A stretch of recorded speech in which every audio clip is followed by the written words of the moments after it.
Hi, I'm John Rowland with Highland Park Lapidary, and I'm going to take you on a quick tour of our RT series big barrel tumblers. We have an RT25, an RT65, and an RT75.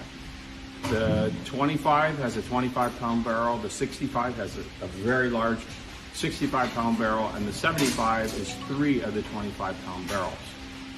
Now, looking at the barrel, I built the whole barrel out of stainless steel. This is actually one of the prototypes. They're a little bit more pretty now.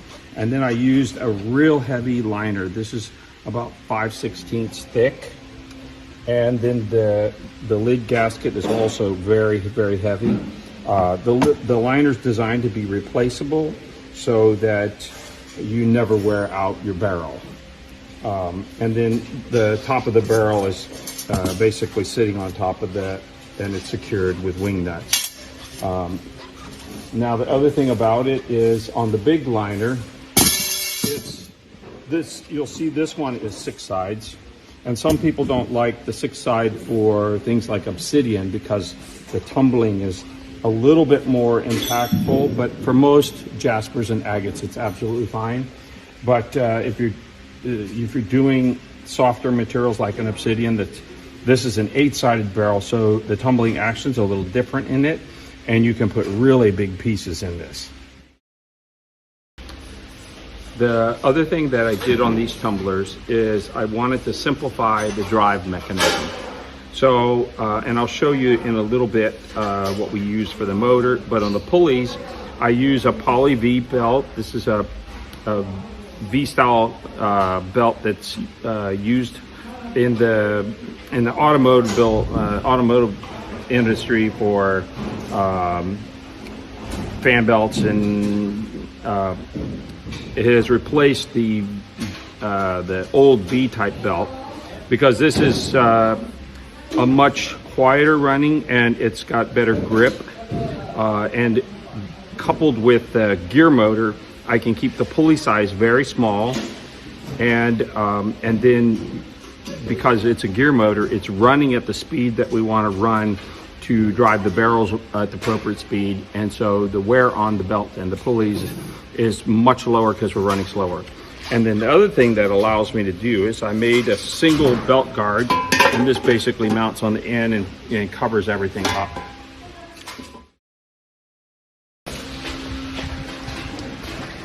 This is a frame. It's in the process of being assembled. This is an RT25. Now the RT25, you've got, we use a ball bearing. This is a serviceable, you can grease these. We don't use the bronze bushing type bearing. So if you look at a lot of the other manufacturers, they don't use a ball bearing. They're more expensive. They last longer, and they are very easy to replace because it's a very standard part. The other thing you'll notice is the shafts that I'm using are very large. Now there's a reason why the other manufacturers that are using the NEMA series motors do not have big shafts, because if you have a bigger shaft and the shaft is turning at the same speed, the circumference of the shaft is bigger, so it means you're driving a higher speed on the barrel. But because I made this with a gear motor, I don't have that concern, so I can go to a more robust shaft, and that means there's less flex in the shaft, particularly if you look at the 75, and they're quieter running. To guide the barrels, what I did is these urethane, I think this is a polyurethane coated bearing. So this bearing here, these mount right like this. So the barrel will sit in between 2 of these, and these, because they're a polyurethane, they don't wear the face of the pulley at all. I mean, the face of the barrel at all, and they're very quiet running. And this type of bearing is very easy to replace if you ever wear it out. And then looking inside the unit, you'll see we have a simple controller. This is the speed control. We'll look at the other side in a second.